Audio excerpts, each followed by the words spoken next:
اتنا نوازتا ہے، اتنا نوازتا ہے، اتنا نوازتا ہے کہ انسان حیران ہو جاتا ہے کہ مجھے اتنا بھی مل سکتا ہے۔ انسان طاقتور ہو جاتا ہے جب وہ سمجھتا ہے کہ سارا کچھ میرے رب کے دست قدرت میں۔ پھر وہ کوئی تخریب نہیں کرتا، کوئی غلط رستہ اختیار نہیں کرتا، کوئی چور دروازہ اختیار نہیں کرتا، بلکہ وہ اپنے رب کی رضا پہ راضی رہنے کا عادی ہو جاتا ہے۔ اب اللہ تبارک و تعالیٰ نے ایک قانون بنایا ہے، اور قانون ہمیں رب کریم نے اس طرح سمجھایا ہے کہ یہ ضروری نہیں ہے کہ جو تم طلب کر رہے ہو یا جو تم چاہ رہے ہو وہی ہو، اور وہ ہو تو وہ تمہارے حق میں بہتر بھی ہو۔ کوئی ضروری ہے کہ جو ہم چاہ رہے ہوں وہ بالکل ٹھیک ہی ہو اور وہ ہمیں مل ہی جائے؟ یہ کوئی ضروری ہے؟ کبھی بھی اپنی زندگی میں اس طرح کی تڑپ نہ پیدا کریں، ورنہ آپ بے چین ہو جائیں گے۔ آپ کی زبان پر کئی شکوے آئیں گے، کئی شکایتیں آئیں گی، آپ بہت ساری جگہوں پہ نافرمانی والے جملے بول دیں گے معاذ اللہ۔ بس رب جو فیصلہ کرے اس پہ راضی رہنا سیکھیں۔ فرما کل نفس ذائقۃ الموت، ہر جان نے موت کا ذائقہ چکھنا ہے۔ یہ پہلے یہ جملہ کہا، اور اسی سے ملتا جلتا جملہ آخر میں کہا، اور درمیان میں کیا کہا؟ فرمایا کل نفس ذائقۃ الموت، ہر جان نے موت کا ذائقہ چکھنا ہے۔ وَنَبْلُوكُمْ بِالشَّرِّ وَالْخَيْرِ فِتْنَةً، فرمایا ہم تمہیں آزمائیں گے، بھلائی کے ذریعے بھی اور برائی کے ذریعے بھی ہم تمہیں آزمائیں گے۔ وَإِلَيْنَا تُرْجَعُونَ، اور تمہیں ہماری طرف ہی لوٹ کے آنا ہے۔ پہلے کہا ہر نفس نے موت کا ذائقہ چکھنا ہے، آخر میں فرمایا کہ تم ہماری طرف ہی لوٹ کے آؤ، اور بیچ میں کیا فرمایا؟ وَنَبْلُوكُمْ بِالشَّرِّ وَالْخَيْرِ فِتْنَةً، ہم تمہیں برائی کے ساتھ بھی آزمائیں گے، بھلائی کے ساتھ بھی آزمائیں گے، صحت دے کے بھی آزمائیں گے، بیماری دے کے بھی آزمائیں گے۔ نرا زوالی آزمائش نہیں ہوتا، عروج بھی آزمائش ہوتا ہے۔ نری بھوک کی آزمائش نہیں ہوتی، زیادہ پیسے بھی آزمائش ہوتے ہیں۔ انسان کے لیے صرف اس کا کمزور جسم ہی آزمائش نہیں ہوتا، اس کا طاقتور وجود بھی آزمائش ہوتا ہے۔ فرمایا ہم تمہیں آزمائیں گے، بس خیال رکھنا کہ وَإِلَيْنَا تُرْجَعُونَ، لوٹ کر تمہیں ہمارے پاس ہی آنا ہے۔ اور میرے نبی پاک صلی اللہ تعالیٰ علیہ وآلہ وسلم ارشاد فرماتے ہیں، رب جب کسی قوم سے محبت کرتا ہے تو انہیں آزمائش میں مبتلا کر دیتا ہے۔ پھر فرمایا اگر وہ اس پر صبر کریں، اللہ کی قضا پہ راضی رہیں، تو پھر اللہ بھی ان سے راضی ہو جاتا ہے، اور اگر وہ ناراضگی کا اظہار کریں کہ یہ مصیبت کیوں آئی، تو پھر اللہ بھی ناراض ہو جاتا ہے۔ اللہ تبارک و تعالی ضرور آزمائے گا، خیر کے ساتھ بھی اور پریشانی کے ساتھ بھی۔ انسان پریشان اس وقت ہوتا ہے کہ جب وہ محنت کرتا ہے تو وہ کہتا ہے نتیجہ میری مرضی کا آنا چاہیے، یہ اس کا سب سے بڑا نقصان ہے۔ آپ رزلٹ کبھی اپنی مرضی کا نہ مانگیں، یہ دعویٰ ہی ٹھیک نہیں۔ بہت سارے لوگوں کو جانتا ہوں جو کہتے ہیں میں بندہ بھی ٹھیک ہوں بھی دیانتدار، محنت بھی بڑی کرتا ہوں، توجہ بھی میری پوری ہے، پر پھر بھی معاملہ صحیح کیوں نہیں ہوتے؟ تو میں کہتا ہوں پہلی باتیں ساری ٹھیک تھیں، آخری والی غلط ہے۔ اس لیے کہ محنت آپ کریں ساری، پر بندے نے رہنا تو بندہ ہی ہے نا۔ ساری محنت کر کے آپ کبھی اس نقطے کو سمجھ جائیں نا کہ 950 سال نبیوں نے تبلیغ کی، ہزار سال انبیاء نے تبلیغ کی، انبیاء نے، رب کے تربیت یافتہ لوگوں نے تبلیغ کی، 2 لوگوں نے کلمہ پڑھا، 4 لوگوں نے کلمہ پڑھا، لیکن میں آپ کو دیانتداری سے بتاتا ہوں کہ وہ کامیاب ہو کے گئے دنیا سے۔ انبیاء کامیاب ہوئے، کیوں؟ اس لیے کہ رب نے انہیں کہا تھا جا کے پیغام دینا ہے، یہ نہیں کہا تھا کہ بندوں کا بدلنا بھی ضروری ہے۔ ہمارے بچے پتہ کیا کرتے ہیں؟ وہ فٹافٹ نہ پریشان ہو جاتے ہیں۔ نبیوں کے ذمہ تبلیغ کرنا ہے، یہ ان کا ذمہ نہیں کہ لوگ ضروری کلمہ پڑھیں۔ ہدایت تو رب کریم کے دست قدرت میں۔ انبیاء خلوص سے، للہیت سے جدوجہد کرتے رہے، لیکن انہوں نے یہ نہیں کہا کہ مالک اتنی محنت کی ہے بندے ٹھیک ہی نہیں ہوتے، یہ نہیں کہا انہوں نے، اس لیے کہ جو ان کی ڈیوٹی تھی انہوں نے ڈیوٹی صحیح کی۔ ہم نے اپنی ڈیوٹی کرنی ہے. پریشان اس وقت ہوتے ہیں جب نتیجہ اپنی مرضی کا مانگتے ہیں.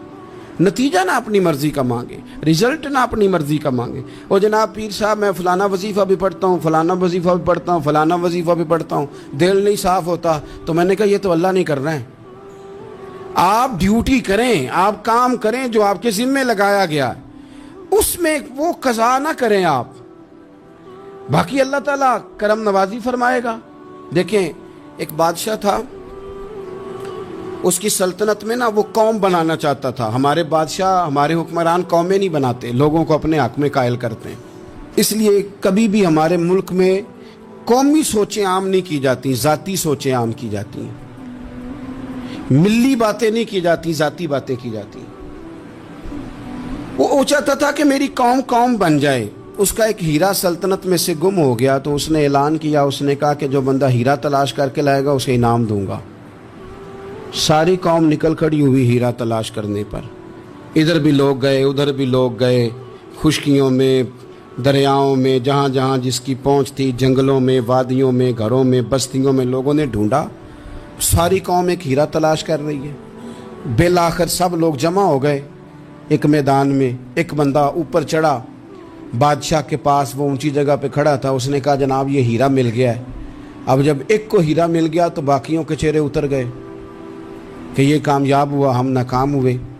بادشاہ چونکہ ان کی تربیت کے لیے یہ کام کر رہا تھا, اس نے کہا تمہارا کیا خیال ہے کہ اس ہیرے کے بغیر میرا گزارا نہیں تھا, کہ تمہارا کیا خیال ہے کہ ہیرا میری سلطنت سے نکل گیا تو مجھے زوال آ جائے گا. اس نے کہا یہ تو ایک ہیرا ہے. اٹھا کے پھینکا, دیوار کے ساتھ لگا, ہیرا ٹوٹ گیا. اس نے لوگوں سے کہا تمہارے چہرے اترے ہوئے ہیں, میں تمہیں ایک بات سمجھانا چاہتا ہوں, ہیرا ایک ہی تھا, ایک ہی بندے کو ملنا تھا. میں نے انعام کا اعلان تو یہ کیا تھا نا کہ جو ہیرا ڈھونڈ کے لائے گا اسے انعام دوں گا, لیکن اب میں تمہیں بتاتا ہوں کہ میں تم سب کو انعام دوں گا. اس لیے کہ ہیرا ایک تھا, ملنا ایک کو ہی تھا, سب کو مل سکتا نہیں. لیکن انعام اس لیے سب کو دوں گا کہ ہیرا ڈھونڈنے پر انعام نہیں دے رہا, میں کوشش کرنے پہ انعام دے رہا ہوں. کہ تم نے کوشش تو کی, تم نکلے تو صحیح, جدوجہد تو کی. کچھ لوگ کہتے ہیں کہ ہمیں ہیرا مل بھی جائے. اور خدا کے بندے ہیرا ایک ہے, ہیرا ملنا کمال نہیں, محنت کرنا کمال ہے. ہم نہ تیار نہیں ہوتے. اللہ فرماتے ہیں میں نے آزمانا ہے, میں نے آزمانا ہے. تم نے سفر جاری رکھنا ہے, لیکن یہ ضرور یاد رکھنا کہ وَإِلَيْنَا تُرْجَعُونَ, لوٹ کے تمہیں میرے پاس ہی آنا ہے, تم نے لوٹ کے ادھر آنا ہے. اس بات کو ذہن میں رکھنا. حضرت عبداللہ بن عباس رضی اللہ تعالیٰ عنہ اس حدیث کے راوی ہیں. المعجم الکبیر کی یہ حدیث ہے. اللہ کے پیارے رسول صلی اللہ تعالیٰ علیہ وسلم ارشاد فرماتے ہیں کہ جس بندے کو 4 چیزیں مل گئی نا, اسے اللہ تعالیٰ نے دنیا اور آخرت کی بھلائیاں عطا فرما دی. 4 چیزیں جس شخص کو نصیب ہو گئی. یا رسول اللہ کون سی؟ حضور فرماتے ہیں جس کو شکر کرنے والا دل مل گیا, اور کریم محبوب فرماتے ہیں جسے اللہ تعالیٰ کا ذکر کرنے والی زبان مل گئی, اور حضور فرماتے ہیں جسے مصیبت پر صبر کرنے والا بدن مل گیا, اور جسے ایسی بیوی مل گئی جو نہ اس کے مال میں خیانت کرے گی, نہ اس کی عزت میں خیانت کرے گی. جسے یہ 4 چیزیں مل گئیں وہ خوش نصیب ہے, دنیا بھی بن گئی, آخرت بھی بن گئی. کامیابی صبر آ جانے کا نام ہے, کامیابی شکر حاصل ہو جانے کا نام ہے. کامیابی میرے عزیز یاد رکھ لے کہ انسان اللہ کے ذکر میں لگ جائے تو اس کا نام ہے کامیابی. ہم نے کس کو سمجھ لیا ہے؟ اپنی زندگی میں ایک تو محنت کریں, نتیجہ اللہ پہ. دوسری بات, امیدیں ذرا چھوٹی وابستہ کریں, لمبی نہ بنائیں. ایک ہے منصوبہ سازی کرنا مستقبل کی, وہ غلط نہیں. میرے نبی پاک علیہ السلام کا فرمان کاش کبھی ہم سمجھ جائیں. حضور نے ایک دن صحابہ سے فرمایا تھا حیا کرو. کہا صحابہ سے, سمجھایا ہمیں, فرمایا حیا کرو. یا رسول اللہ کس بات سے؟ فرمایا وہ والا مال کماتے ہو جو کھا ہی نہیں سکتے, اور وہ والے مکانات بناتے ہو جن میں تم رہ ہی نہیں سکتے, اور ان چیزوں کا سوال کرتے ہو جن کی تمہیں ضرورت ہی نہیں. اتنے لمبے محلات, اتنا لمبا چوڑا مال, اتنا لمبا چوڑا پیسہ, اتنی لمبی امیدیں, اتنی لمبی داستانیں, انسان کمزور ہو جاتا ہے. ساری زندگی حساب کتاب میں بیت جاتی ہے. دیکھیں نا حضور علیہ السلام نے فرمایا یہ جو غریب لوگ ہیں نا، یہ مالداروں سے 50,000 سال پہلے جنت میں داخل ہو جائیں گے۔ کیوں؟ اس لیے کہ جس کے بیگ زیادہ ہوتے ہیں نا، ایئرپورٹ پہ پھنس جاتا ہے، الجھ جاتا ہے۔ وہ کبھی ایک آیا، دوسرا نہیں آیا، تیسرا نہیں آیا، چوتھا نہیں آیا۔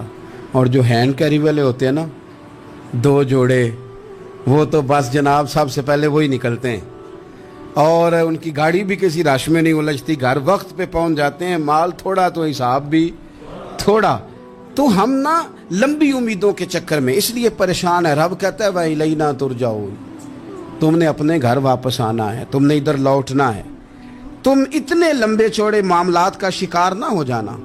آپ اگر سکھی رہنا چاہتے ہیں نا تو عاجزی اختیار کریں۔ کیوں؟ کہ جب آپ عاجزی اختیار کریں گے تو آپ کو اللہ کی مخلوق اچھی لگنے لگ جائے گی۔ کیوں؟ کہ آپ اپنے سے بھی کسی کو بہتر سمجھتے ہیں۔ جب تک آپ میں تکبر ہے، میں نے دیکھا ہے کہ لوگ تکبر کا شکار ہو جاتے ہیں، کسی کو جھوٹا، کسی کو بددیانت، کسی کو فراڈیا، کسی کو دھوکے باز، کسی کو ڈاکو، کسی کو چور، کسی کو غدار، کسی کو فلانا، کسی کو فلانا۔ اصل بات کیا ہے؟ اصل بات یہ ہے کہ اس شخص کے دماغ کے اندر تکبر کا سودا سما گیا، یہ کسی چکر میں پڑ گیا ہے، اس کو ہیضہ ہو گیا ہے پرہیزگاری کا۔ یہ سمجھنے لگے کہ جو میں سوچتا ہوں وہ صرف وہی ٹھیک ہے۔ تیرا یہ دعویٰ ہے کہ ساری مخلوق ٹھیک نہیں، اور میرا رب فرماتا ہے لَقَدْ خَلَقْنَا الْإِنسَانَ فِي أَحْسَنِ تَقْوِيمٍ، میں نے مخلوق بنائی بڑی سونی ہے۔ ہم نا جب یہاں آ جاتے ہیں نا، یہاں ایک شخص تھا جس کا نام تھا بلعم بن باورہ، یہ بڑا مستجاب الدعوات تھا، جو دعا مانگتا تھا اللہ قبول فرما لیتا، پرہیزگار تھا، اسم اعظم اللہ نے اسے عطا کر دیا۔ حضرت موسیٰ علیہ السلام کے دور میں حضرت موسیٰ علیہ السلام نے جب اپنی قوم کو لے کے جبارین کے خلاف جہاد شروع کیا، نکلے تو اس طرف آنا تھا جس طرف یہ رہتا تھا۔ لوگ سارے اکٹھے ہو کے اس کے پاس آئے، آ کے کہنے لگے حضرت موسیٰ علیہ السلام آ رہے ہیں اپنی قوم کو لے کے حملہ کرنے کے لیے، تو دعا کر دے، معاذ اللہ نبی کے خلاف دعا کر دے، تو بد دعا کر دے تاکہ وہ آ نہ سکے، تیری دعائیں قبول ہوتی ہیں۔ پہلے تو کہنے لگا کہ کتنے بدبخت ہو، مجھے نبی کے خلاف بات کرنے اور دعا کرنے کا کہہ رہے ہو، معاذ اللہ، بدبخت ہو، دوڑ جاؤ۔ لیکن اللہ سے یہ توفیق مانگے کہ وہ انسان کا شعور سلامت رکھے، شعور سلامت۔ حضرت سلطان باؤ رحمۃ اللہ علیہ نے اپنے دور میں کہا تھا کہ ایمان سلامت ہر کوئی مانگدا ہے، عشق سلامت کوئی، وہ تو انہوں نے کہا تھا نا۔ اور آج کیا حال ہے کہ مال سلامت ہر کوئی مانگدا ہے، تو ایمان سلامت کوئی۔ اب کہاں ایمان سے، اب تو مال سلامت مانگتے ہیں الا ماشاء اللہ۔ تو انہوں نے کہا تھا کہ ہمارے دور میں سارے ایمان کی سلامتی مانگتے ہیں اور میں عشق کی مانگتا ہوں۔ اور میں لوگوں کو کیا کہوں، میں تو یہی کہہ سکتا ہوں حضرت سلطان صاحب سے معافی لے کے کہ حضور ہنتے مال سلامت ہر کوئی منگدا ہے، تھے ایمان سلامت کوئی۔ اب تو یہ حال ہو گیا۔ او بلعم بن باورہ غلط فہمی ہو گئی، پہلے تو لوگوں کو اس نے ڈانٹ دیا، لیکن جب لوگ دوبارہ آئے نا تو تحفے طائف لے کے آئے، لالچ میں آ گیا، پاگل ہو گیا، بیوقوف ہو گیا۔ ہرس ہوس یہ کہیں کا نہیں چھوڑتا انسان کو۔ لوگ نیک لوگوں سے بھی دینداری کا رشتہ نہیں بناتے، دنیا داری کا بنا لیتے۔ وہاں سے بھی مال ڈھونڈتے ہیں جہاں آ کے انہیں دنیا بھول جانی چاہیے تھی۔ مال آیا، دولت لے کے آئے لوگ، انہوں نے تحفے طائف دیے، وہ کہنے لگا ٹھیک ہے، پہلے ڈانٹ رہا تھا کہ نبی کے خلاف میں بد دعا کروں اور اب تیار ہو گیا، معاذ اللہ۔ گدھے پہ بیٹھ کے یا گدی پہ بیٹھ کے جا رہا ہے کہ پہاڑ پہ چڑھ کے حضرت موسیٰ علیہ السلام اور ان کی قوم کے خلاف معاذ اللہ بد دعا کرتا ہوں۔ تو رستے میں جاتے ہوئے نا گدی نے منہ پھیر کے کہا کہ باز آ جا۔ گدی کہنے لگی تو مجھے آگے بھیجتا ہے، فرشتے مجھے پیچھے بھیج، باز آ جا۔ بڑے لوگ کانوں میں اذانیں پڑھتے ہیں کہ سیانا ہو جا، سیانا ہو جا، لیکن جب کسی پر بدبختی غالب آتی ہے تو پھر وہ سمجھدار ہونے کو تیار نہیں ہو۔ اللہ تعالیٰ اپنی خفیہ تدبیر سے ہمیں محفوظ فرمائے۔ اللہ تعالیٰ ہمارے حق میں جب بھی فیصلہ کرے تو رحمت والا کرے، کرم والا کرے، آسانی والا کرے۔ چڑھ گیا پہاڑ پہ، اور پہاڑ پہ چڑھ کے جب اس نے ہاتھ اٹھائے، وہ لوگ جو بد دعا کرانے والے تھے وہ ساتھ ہی تھے، تو اپنے منہ سے لفظ نکالتا ہے حضرت موسیٰ کے خلاف، معاذ اللہ، لیکن وہ لفظ اپنی قوم کے خلاف نکلتے ہیں. وہ ان کے خلاف بد دعا کرنے چلا تھا، تو چونکہ ہر چیز اللہ کے دستے قدرت میں ہے نا، تو زبان سے نکالتا کچھ ہے، نکلتا کچھ اور ہے. پھر وہ وقت بھی آیا کہ زبان لٹک گئی، سینے پہ آ گئی، عذاب آ گیا اللہ کا، تباہ ہو گیا اپنی قوم سمیت. اپنی زندگی میں یاد رکھ لے اچھی طرح، ہرس، ہوس، تکبر، غرور، وہ کسی چیز کا بھی ہو، وہ انسان کو لے ڈوبتا ہے. اگر آپ زمین پہ کھڑے رہ کے لوگوں کو دیکھیں گے تو کچھ لوگ اگر آپ کو اپنے برابر نظر آئیں گے نا قد میں، تو کچھ انشاءاللہ بڑے بھی نظر آئیں گے. ہم نے لسٹیں بنا لی ہیں کہ کون کون کتنا غلط ہے. ہم نے ہر ایک کے بارے میں 2-4 باتیں یاد کر لی ہیں، فلانا اتنا خراب ہے، فلانا اتنا، اور فلانا اتنا. اس کا نقصان یہ ہوا ہے کہ اللہ کی خوبصورت مخلوق، خوبصورت رنگوں میں ہم نے حالات خراب کر لیے ہیں. اگر ہم چاہتے ہیں کہ ہمارا دل سکون میں آئے، قرار میں آئے، تو زندگی عاجزی والی، انکساری والی، اللہ تبارک و تعالیٰ کی بات. میں اکثر کہتا ہوں کہ نبی پاک صلی اللہ تعالیٰ علیہ وآلہ وسلم نے کتنی شانیں بیان کی، حضرت عمر فاروق، کتنی عظمتیں حضور نے ان کی بیان کی. جب ان کا وصال ہونے لگا نا، ان کو زخم لگا، تو لوگ ان کی تعریفیں کرنے لگے. اب ان کو بھی پتہ تھا کہ میری عظمت میں حضور نے کیا کچھ بیان کیا ہے. لوگ ان کی تعریف کرنے لگے، امیر المومنین آپ کو یہ کمال حاصل ہے. تو حضرت عمر فرمانے لگے دعا کرو بس میری نیکی اور بدیاں برابر برابر ہو جائیں، نیکیاں اور بدیاں برابر ہو جائیں. میں کسی درجے کا خواہش مند نہیں، بس یہ چاہتا ہوں کہ یہ عاجزی کا حسن دیکھیں، انکساری کا یہ درجہ دیکھیں. فرماتے ہیں بس یار معافی دے دے نا، وہ معاف کر دے، پھر تو بات بن گئی. میں جلسوں پہ، اجتماعات پہ جاتا ہوں تو ایک رواج بن گیا ہے، لوگ بڑی بڑی قطاروں میں پھول لے کے کھڑے ہو جاتے ہیں اور گاڑیوں میں پھینکتے ہیں. تو میں اپنے سنگیوں سے کہتا ہوں کہ اگر تو قیامت میں بھی ایک پھول مل گیا نا، تو پھر تو یہ سارے استقبال کام آ گئے. اور اگر وہاں کھڑا کر لیا گیا نا، صحیح حدیث میں حضور نے فرمایا ہے کہ کچھ سوالوں کے لیے بندے کو محشر کے میدان میں کھڑا کر لیا جائے گا. ان سوالوں میں سے ایک سوال یہ بھی ہوگا کہ بتا اپنے علم پر عمل کتنا کیا تھا. تو میں نے کہا اگر تو روک لیے گئے تو پھر ان پھولوں کا کیا بنے گا، پھر تو آزمائش میں آ جائیں گے. اللہم استرنا بسترک الجمیل استغفر اللہ ربی من کل ذنب واتوب الیہ. اے اللہ، جو غلطیاں یاد ہیں ان سے بھی توبہ کرتے ہیں، جو بھول گئی ہیں ان سے بھی توبہ کرتے ہیں، جو ظاہر ہے ان سے بھی توبہ کرتے ہیں، جو چھپی ہوئی ہیں تیرا اور ہمارا راز ہے ہم ان سے بھی توبہ کرتے ہیں. مالک، جہاں جہاں جس مقام پر جس لحاظ سے عمدن یا سہون بول کر، لہجے سے اور اشارے کنائے سے بھی کہیں کو تیری نافرمانی کر بیٹھے ہیں، تو اس سے بھی تیری پناہ میں آتے ہیں. اپنی پناہ میں رکھیو، اپنی پناہ میں ہمیں ایمان کی موت دیجیو، اور صبح قیامت اپنے محبوب کی شفاعت ہمارے حق میں قبول فرمائیو.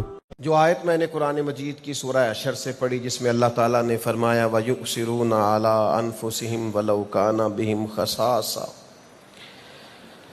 فرمایا صحابہ کی شان یہ ہے کہ یہ اپنی ذات پر دوسروں کو ترجیح دیتے ہیں، اگرچہ انہیں بڑی ضرورت بھی ہو، اگرچہ انہیں اس چیز کی شدید حاجت بھی ہو، پھر بھی یہ دوسروں کو ترجیح دیتے ہیں، اثار کرتے ہیں. یہ قرآن مجید نے تعریف کی، وَيُؤْثِرُونَ عَلَىٰ أَنفُسِهِمْ، اپنی ذات پر دوسروں کو ترجیح دیتے ہیں. یہ اثار ہے، اپنی ذات پر دوسروں کو، یعنی مجھے بڑی ضرورت ہے لیکن میں اپنی ضرورت چھوڑتا ہوں، میں تجھے ترجیح دیتا ہوں. میں نے ویسے تھوڑا ڈھونڈا ہے اثار کا پس منظر، مجھے مختلف زبانوں میں اس کا کوئی شاندار مفہوم نہیں ملا. انگلش کو دیکھیں آپ، دیگر زبانوں کو دیکھیں تو سیکریفائس کے اندر وہ خاص حسن نہیں جو اثار میں. آپ قربانی کا لفظ اگر استعمال کریں گے تو میری ذاتی رائے ہے، غلط بھی ہو سکتی ہے، میری رائے یہ ہے کہ یہ جو اثار ہے یہ قربانی سے اوپر کی چیز ہے، یہ اس سے تھوڑا 2 قدم آگے کی چیز. یعنی ایسا نہیں کہ آپ کے پاس وہ چیز اضافی پڑی ہوئی تھی. ویسے تو لوگ اللہ کے رستے میں وہ چیز دیتے ہیں جو سمجھتے ہیں کہ یہ میرے مال سے کچھ اضافی ہے، لیکن قرآن مجید فرماتا ہے کہ صحابہ کی شان یہ ہے کہ انہیں ضرورت ہے، اس چیز کی حاجت ہے، طلب ہے انہیں، لیکن وہ سمجھتے ہیں کہ یار ضرورت مجھے بڑی ہے پر میرے بھائی کو زیادہ ضرورت ہے، یہ میں چیز اسے دیتا ہوں۔ بہت سارے لوگ زندگی میں احسار کرتے ہوں گے، آپ پر بھی لوگوں نے کیا ہوگا، ہم پر بھی کیا ہے، لوگ احسار کرتے ہیں، لیکن کافی ڈھونڈنے کے بعد میں اس نتیجے پہ پہنچا ہوں کہ احسار دراصل وہ ہے جو ماں باپ اولاد کے لیے کرتے ہیں۔ بڑی لمبی چوڑی عمر نہیں ہوئی، ابھی نوجوان ہے، 30 سال 35 سال عمر ہوتی ہے، اس کے 2 3 4 بچے ہو جاتے ہیں، تو یہ اس کا دور ہے بہترین لباس پہننے کا، اچھے جوتے خریدنے کا، مہنگی گھڑی پہننے کا، اس کا دور ہے بہت ساری اپنی قلبی خواہشات پوری کرنے کا۔ لیکن وہی نوجوان ابھی 30 35 سال عمر ہے تو اپنی بیوی سے عید والے دن کہہ رہا ہے کہ میرے کپڑے ٹھیک ہیں، وہ فلانی شادی پہ تو لیے تھے میں نے 2 جوڑے، میرے ٹھیک ہیں، تو بچوں کے لے آ۔ حالانکہ اس کا حال یہ ہے کہ اس کی جیب پھٹی ہوئی ہے، کسی اور کپڑے کی اس نے لگوا رکھی ہے۔ حال اس کا یہ ہے کہ اس کا لباس بوسیدہ ہو گیا ہے، اسے 2 3 جوڑے اشد چاہیے، لیکن وہ کہتا ہے نہیں تو بچوں کی دیکھ، میرے کپڑے ٹھیک ہیں، میرا گزارا۔ ایک حدیث پاک میں نے اس عنوان پر دیکھی جس نے اور زیادہ کشادگی پیدا کی سینے میں۔ نبی کریم علیہ السلام رات کو کاشانہ نور میں تشریف لائے تو سیدہ عائشہ صدیقہ رضی اللہ تعالی عنہا عرض کرنے لگی، یا رسول اللہ صلی اللہ علیہ وسلم، آج میں نے ایک انفرادی نظارہ دیکھا ہے۔ حضور نے فرمایا کیا ہوا؟ عرض کی یا رسول اللہ صلی اللہ علیہ وسلم، میرے پاس ایک خاتون آئی تھیں، ان کے ساتھ ان کی 2 بیٹیاں تھیں، اور بھوک کی شدت ان کے چہروں سے عیا تھی تینوں ماں بیٹیوں کی۔ حضور میرے پاس بظاہر ایک ہی کھجور موجود تھی، میں نے وہ کھجور ان کو دے دی، لیکن نظارہ میں نے عجیب دیکھا ہے کہ ماں کے چہرے سے بھی گویا بھوک تو چھلک رہی تھی، لیکن ماں نے کھجور کے 2 ٹکڑے کیے ہیں، خود نہیں کھایا، دونوں بیٹیوں کو کھلا دیا۔ حضور یہ نظارہ، تو حضور نے فرمایا جو بیٹیوں کی وجہ سے آزمایا جائے گا اللہ قیامت میں جنت عطا فرمائے گا۔ آپ اس کو سمجھیے، یہ احسار ہے، یہ قربانی ہے۔ آپ کو شدید حاجت ہے، آپ کو طلب ہے، آپ کو ضرورت ہے اس چیز کی، لیکن آپ کیا کرتے ہیں؟ آپ کہتے ہیں نہیں بھائی تو استعمال کر لے، میرا گزارا۔ یہ ہے مومن کی شان، یہ مومن کا مقام ہے۔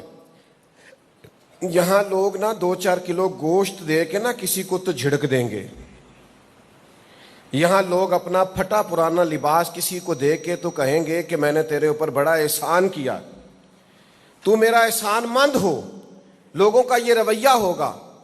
لیکن یاد رکھیے گا، احسار یہ ہے کہ آپ کو خواہش ہے، آپ کو حاجت ہے، آپ کو طلب ہے، آپ خود ضرورت مند ہیں، لیکن آپ نے اپنی ضرورت کو چھوڑ کر دوسرے کی ضرورت کا خیال کیا ہے۔ اس کی دلیلیں بے شمار کتب احادیث میں ہمیں دیکھنے کو ملتی ہیں، اگر ہماری کبھی توجہ ہو تو کئی دفعہ ہم ان چیزوں کو دیکھ چکے ہیں، لیکن تھوڑا غور کرنے کی ضرورت ہے کہ ہمیں طلب ہے۔ حضرت سہل رضی اللہ تعالیٰ عنہ فرماتے ہیں کہ ایک خاتون نبی پاک علیہ السلام کے لیے ایک چادر بن کے لائی تھی، تیار کر کے نا حضور کے لیے۔ تو آپ کو پتہ ہے، آپ نے سن رکھا ہے کہ سرور کائنات علیہ السلام کے لباس مبارک پر پیوند لگے ہوئے تھے، تو کہتے ہیں وہ لائیں چادر، اور اس حدیث کے اندر یہ جملہ موجود ہے کہ چاہیے بھی تھا کہ حضور کو نئی چادر دی جائے، محسوس بھی ضرورت ہو رہی تھی، لیکن سرکار نئی چادر خرید نہیں فرما رہے تھے، فقر اختیاری اختیار کیے ہوئے تھے۔ تو وہ خاتون چادر لے آئیں، حضور کو پیش کر دی، نبی پاک علیہ السلام نے چادر کو تہمت بنا کے پہن لیا۔ اب صحابہ کہنے لگے حضور بڑی پیاری لگ رہی ہے، تو ایک صحابی بیچ میں سے اٹھے، کہنے لگے حضور کیا بات ہے، کتنی پیاری لگ رہی ہے، کتنی خوبصورت ہے۔ تو اس تعریف کا مطلب تو آپ سمجھتے ہی ہیں، جب کوئی زیادہ ہی تعریف کرے تو پھر اس کا معنی کیا ہوتا ہے؟ تو حضور فرمانے لگے تجھے چاہیے؟ اس نے کہا کرم نوازی ہو جائے تو کیا بات ہے. کریم اندر تشریف لے گئے اور حضور نے اس چادر کو اتارا, پرانے والی پیوند والی چادر پھر پہن لی, اور اس چادر کو طے کر کے محبوب نے اس غلام کو عطا کر دیا. اب حدیث صحیح میں یہ لفظ موجود ہیں. روایت کرنے والی راوی فرماتے ہیں حضور کو ضرورت تھی, نبی کریم کو حاجت تھی, حضور کو وہ چادر چاہیے بھی تھی اس لیے کہ بہت پیوند لگے ہوئے ہیں طامت مبارک کو, لیکن سرکار نے باوجود ضرورت کے وہ چادر اس شخص کو دے دی. فرماتے ہیں کریم اندر تشریف لے گئے حجرہ نور میں. ہم سب نے اس شخص سے کہا کہ میاں کیا بات کرتے ہو, حضور کو ضرورت تھی اور حضور فقر اختیاری میں ہیں, کسی سے فرماتے بھی نہیں, آج ایک چادر آئی ہے تو تم نے مانگ لی, یہ تم نے کیا کیا؟ تو شخص کہنے لگے تمہارا کیا خیال ہے, میں نے ایسے ہی مانگی ہے. حضور کے جسم سے لگ گئی تھی, عمر بھر میں تبرک بنا کے رکھوں گا اور جب مرنے لگوں گا تو گھر والوں کو وصیت کروں گا کہ اسی میں مجھے کفن دے دیا جائے. پسے مردن فرشتوں نے جو تلاشی لی تو کیا نکلا, فقط ایک دل کے گوشے سے خیال مصطفیٰ نکلا صلی اللہ علیہ وسلم. حضور نے ترجیح دی, فرمایا اگرچہ ضرورت ہے مجھے, اگرچہ حاجت ہے, لیکن اگر کوئی دوسرا ضرورت مند ہے تو اپنی ضرورت کو چھوڑ دیا جائے. وَلَوْ كَانَ بِهِمْ خَصَاصَةٌ, شدید حاجت بھی ہو, شدید ضرورت بھی ہو, تو پھر بھی دوسرے کی ضرورت کا احساس کیا جائے, یہ ایثار ہے. ہم نے آہستہ آہستہ اپنے آپ کو بھی, لوگوں کو بھی, معاشرے کو, سوسائٹی کو خود غرض بنایا ہے. ہمارے ہاں لوگ اپنی ضرورت پوری کرتے ہیں, مجھ سے ناراض نہ ہوئیے گا, لیکن لوگ لوگوں سے فائدہ اٹھانا چاہتے ہیں. لوگ اپنے تعلقات کو بیچتے ہیں, عہدے اور منصب اور تعلقات, ان سے لوگ نفع اٹھاتے ہیں. بہت کم لوگ ملتے ہیں جو بے لوث ہوں, جو مخلص ہوں, جن کا ارادہ نفع لینے کا نہیں, محبت بانٹنے کا ہو. ایثار یہ ہے کہ آپ قربانی دیں, آپ اپنی ذات پر دوسرے کو ترجیح دیں. آپ کو حاجت ہے, آپ کو ضرورت ہے, لیکن آپ دوسرے